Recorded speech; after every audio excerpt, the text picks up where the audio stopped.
I was just thinking about how I don't remember daily life as a child growing up underneath my mother. So, my mother is a sociopath and a narcissist, and I have been estranged for over 30 years. I have a lot of childhood memories. Many I wish I didn't have. They don't affect me the same way today. They used to be very heartbreaking, and now they're more like head shaking because of where I am in my healing journey. That being said, I have a lot of total blanks in my memory. Like, I don't remember daily life on a whole.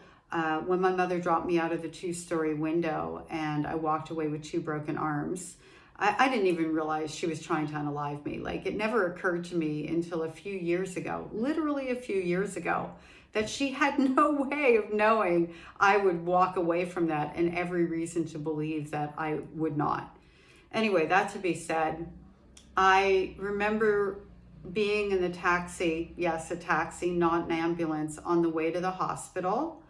I remember being on the gurney, and then I woke up with the casts, and I don't remember, by the way, the casts were on both arms and they were around like my hands. So I had my fingers and my thumbs free and went right up underneath my armpit. So I was like this for, I don't know, how long does it take? 6, 8 weeks. I had 3 breaks in each arm. I don't remember anything at all. 0. I got nothing. That was the point in time where I know I went to live with my grandparents. I have a vague memory around that, but I don't remember life. I remember the day I got them off because when I heard the saw, I was terrified. And my mother was there. Do you think she was comforting me? Yeah. I remember big events like breaking my collarbone. No, my mother didn't do that, but she almost re-broke it when she tried to make me lift my arm up and tell me that I was faking, even though the fracture was like this and it was a whole thing. But hey, I was faking. She was jealous that my grandmother was fawning over me, who, by the way, I call her the OG, the original gaslighter.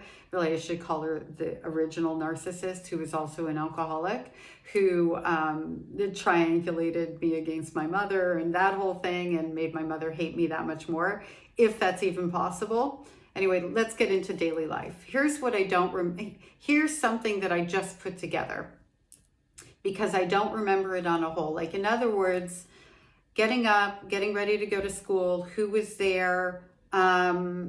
I remember there was a point in time when we lived in a condo and I would get taken to school by a taxi every day. My mother didn't work, by the way. She liked people to know that she hired a taxi to take me to school. I don't remember if I got home the same way every day. I know sometimes I did. Then we moved into another house and I know I took the school bus. And I was trying to remember, like, my morning routine.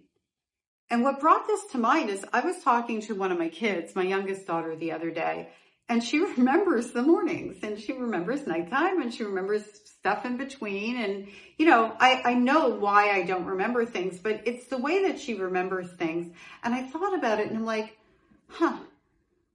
who fed me breakfast? Did I eat breakfast? How did that roll out? Also, my mother was like mommy dearest with the cleaning, and we had a live-in housekeeper who was also kind of like an au pair.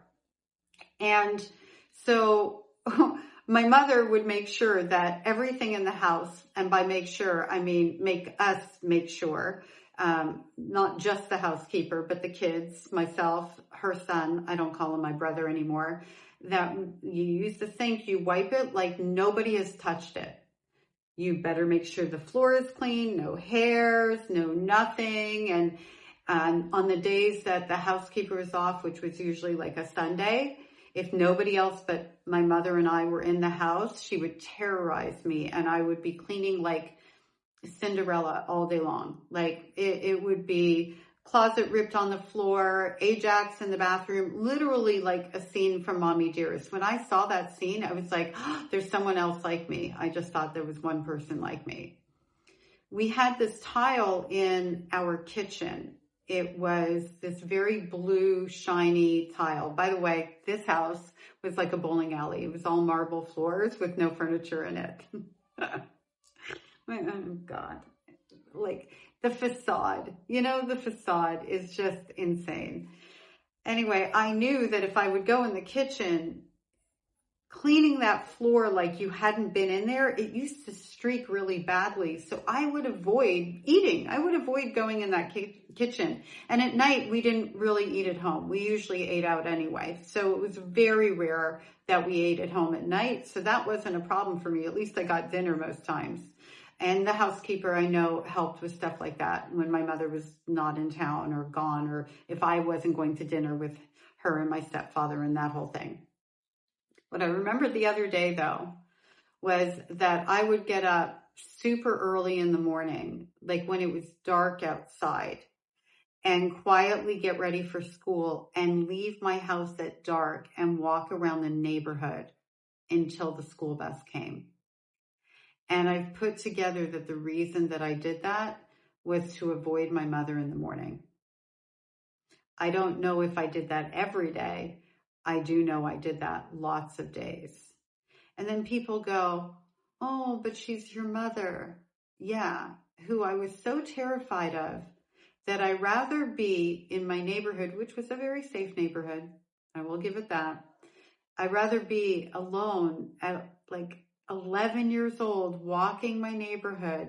And sometimes I was scared. You hear noises. You're an 11-year-old little girl by yourself. Sometimes I would hide behind a tree and I didn't want people to see me walking around the neighborhood and tell my mother, and then I'd get in trouble. Like there were all sorts of like pieces in that too, that as I'm talking about it, it's coming back to me. I just think that's so devastating. And for the people out there who wonder why I'm estranged, as if these weren't enough reasons, none of these stories that I have told or experiences that I've just shared with you are the reason I'm estranged. None of it. My estrangement is not because of what my mother did to me in childhood. It's what she continued to do to me in adulthood. She continued to try to sabotage my life. She tried to triangulate my own children. I went no contact when my eldest was 6 and my middle child was about 2.5 years old and my youngest daughter wasn't born yet. And I went no contact with her because of how she was behaving around them, to them, and to me in front of them, that sort of thing. I did try to set boundaries for them. I would never set boundaries for myself because I was terrified of her. And she just wouldn't come to the table, and I had to make a decision because I didn't have a choice.